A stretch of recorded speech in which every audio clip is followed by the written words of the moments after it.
So Bill, you've been in some of the biggest movies out there. What made you attracted to Shanghai Calling? You know, I liked the script, and I liked Daniel Shaw, the writer, and I liked Janet Yang, the producer, and it was an opportunity for me to go to China, which is a place I'd always wanted to go.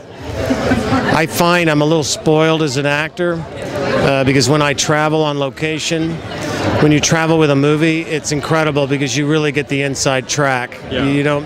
I'm not very good as a tourist in places, and I can't imagine going to China as a tourist. That would be very tough. So this gave me a chance to explore China in a very cool way with people that work and live there, and I had an instant society of friends, and it was a place I'd always wanted to go to. My grandfather used to do business in China in the 1920s. So I'd heard stories about it growing up, and it's such an exciting place. So much is happening there, so many opportunities, and I'm hoping to go back very soon.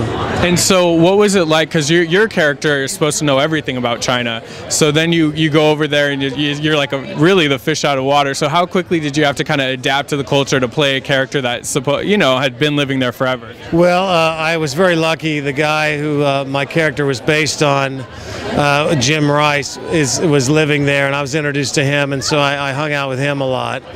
So I just kind of picked it up from him, and I think I must be an egg because I adapted rather quickly to the whole scene. I really enjoyed it. And what was it like with Eliza and with Daniel? How was the chemistry on set, and how was it working with these guys?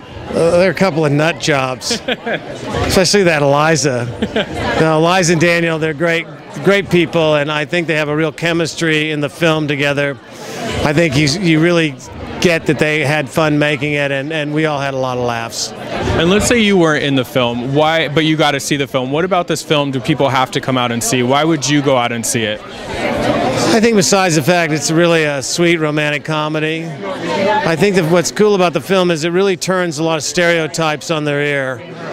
You know, he plays a guy of Chinese descent who grew up in Long Island, and the law firm he works for in New York send him to China because he's Chinese. Yeah. Doesn't even speak Chinese. When he gets there, his liaison, who he thinks is going to be Chinese, turns out to be Eliza, who speaks Mandarin and lives over there as a Westerner, like so many Westerners live over there.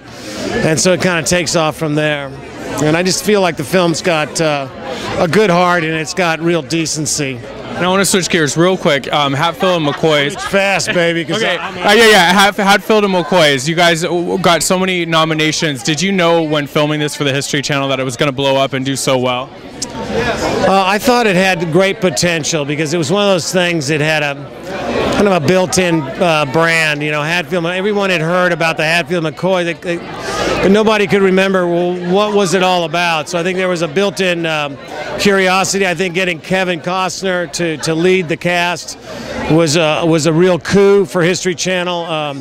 He's known for doing great westerns, and the rest of the cast, I thought they put together a great cast, and I think they really did a hell of a job marketing it, and I think it was that trifecta that made it a huge success.